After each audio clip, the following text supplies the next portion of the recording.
రాఘవ ప్రతిరోజు మీతో మాట్లాడతాడు ఏదో ఒక సమస్య మీద.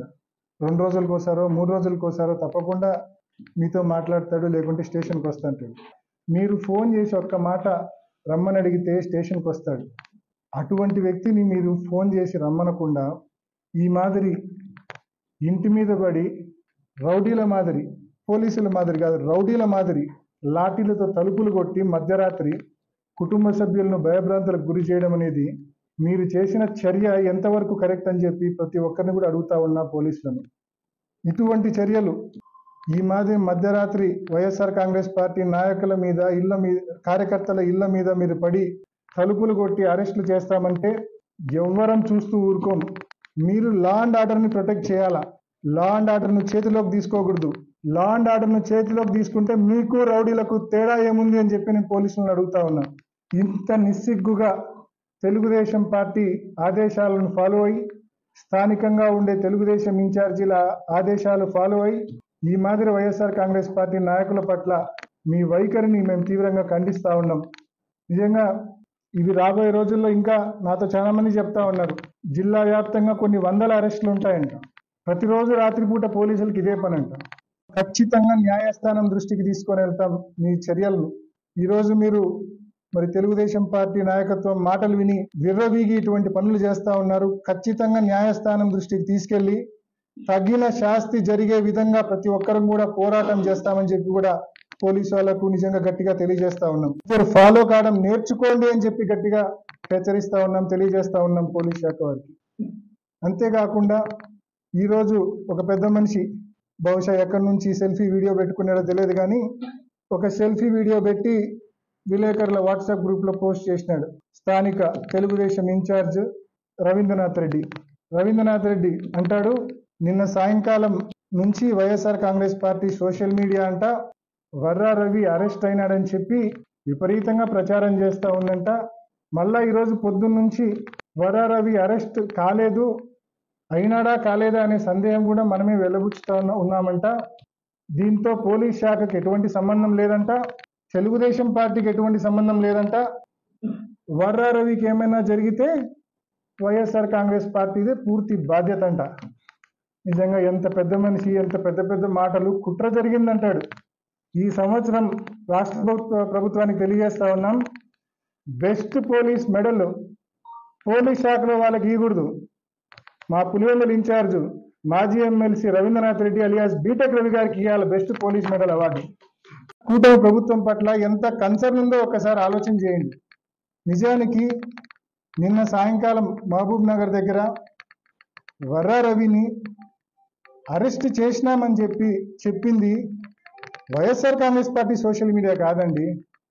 సాక్షాత్తు మీ నీల్ మీడియా, మీ ఎల్లో మీడియా, ఆంధ్రజ్యోతి, సాక్షాత్తు ఆంధ్రజ్యోతి అండ్ ఈనాడు స్పష్టంగా వర్రా రవిని మహబూబ్ నగర్ దగ్గర అరెస్ట్ చేశామని చెప్పి స్పష్టంగా వాళ్ళ టీవీల్లో వేయడం జరిగింది. అబద్ధాలు చెప్పేటప్పుడు మరి ఎక్కడి నుంచి పెట్టినావో, ఏ గోవాలో ఉండి పెట్టినావో, ఏ శ్రీలంకలో ఉండి ఆ సెల్ఫీ వీడియో పెట్టినావో నాకు తెలియదు కానీ కనీసం లోకల్ న్యూస్ ఫాలోగా ఫస్ట్ ఫాలో అయ్యి 10 మందిని అడిగి, మీడియా వాళ్ళని అడిగి విచారించుకొని మళ్ళీ ప్రెస్ మీట్ పెట్టు. ఈ మాదిరి ఏం విచారించుకోకుండా ప్రెస్ మీట్ పెడితే ఫూల్ అవుతావు నువ్వు. కాబట్టి వాస్తవాలు గుర్తెరిగి, వాస్తవాలు తెలుసుకొని మాట్లాడు. నిజానికి నిన్న సాయంకాలం అరెస్ట్ చేసినారు, 24 గంటలు కావస్తా ఉంది. పోలీసు వాళ్ళు మరి నిన్న రాత్రంతా డిటీసీలో పెట్టారు. వర్రా రవిని విపరీతంగా వేధించారు. డిఐజీ గారు కావచ్చు, అన్నమయ్య జిల్లా ఎస్పీ గారు కావచ్చు, పూర్తిగా డిటీసీలోనే, కర్నూలు జిల్లా డిటీసీలోనే ఉండి విపరీతంగా ఈ వర్రా రవిని వేధింపులు గురి చేస్తూ ఉన్నారు.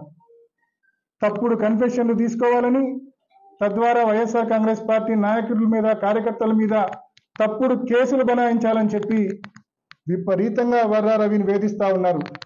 3rd డిగ్రీ మెథడ్స్ ఫాలో అవుతూ ఉన్నారు. మీరు చేసేది తప్పు.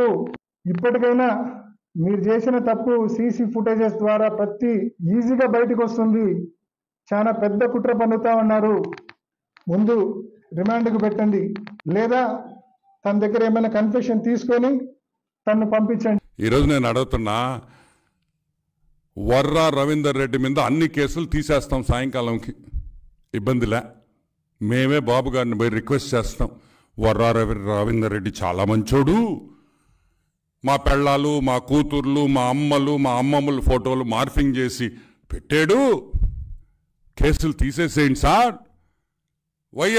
వైఎస్ జగన్మోహన్ రెడ్డి కుటుంబం ఉంది, వైఎస్ అవినాష్ రెడ్డికి పిల్లలున్నారు, వాళ్ళ ఫోటోలు కూడా మేము మార్ఫింగ్ చేసి పెట్టచ్చు అని వాళ్ళు ఒప్పుకుంటున్నారు కాబట్టి మీరు కేసులు విత్డ్రా చేయమని మీరు అంటున్నారా? ఈరోజు సూటిగా అడుగుతున్నా వైఎస్ భారతి గారిని, నీ పిల్లలు నీ ఫోటోలు మార్ఫింగ్ చేస్తే నీకెంత బాధ ఉంటుందో తెలుసా? ఆ బాధ మేమందరం అనుభవిస్తున్నాం.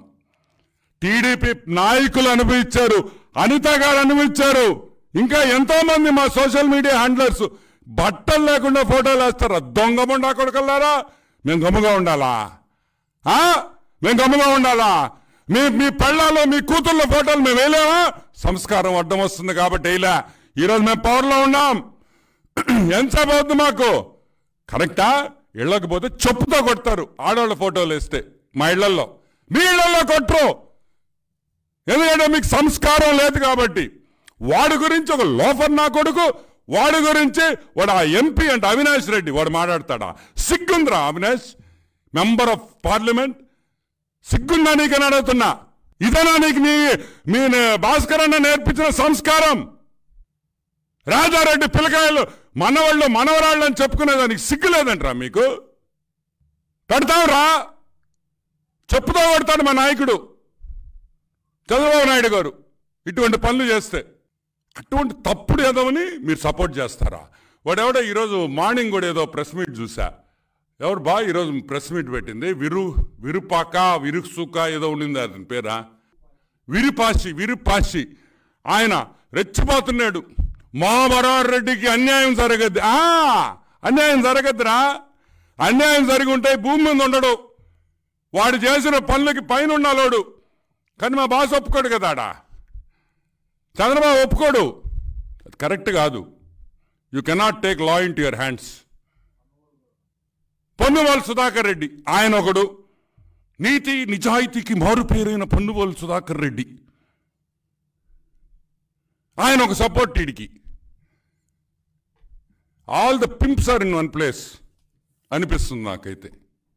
You can all the pimps are in one place అనేది ట్రాన్స్లేట్ చేసుకుంటే అర్థమవుతుంది ఇంగ్లీష్లో. ఒక విషయం కూడా చెప్తున్నా, ఇంకోటి చెప్పాడు, డిఐజీ గారు ఏదో మాట్లాడారని నేను చూడలేదు, నేను నిన్న కొంచెం బిజీగా ఉన్నా. కర్నూలులో డిఐజీను నంద్యాలలోనే ఎక్కడో మాట్లాడారని. ఏరే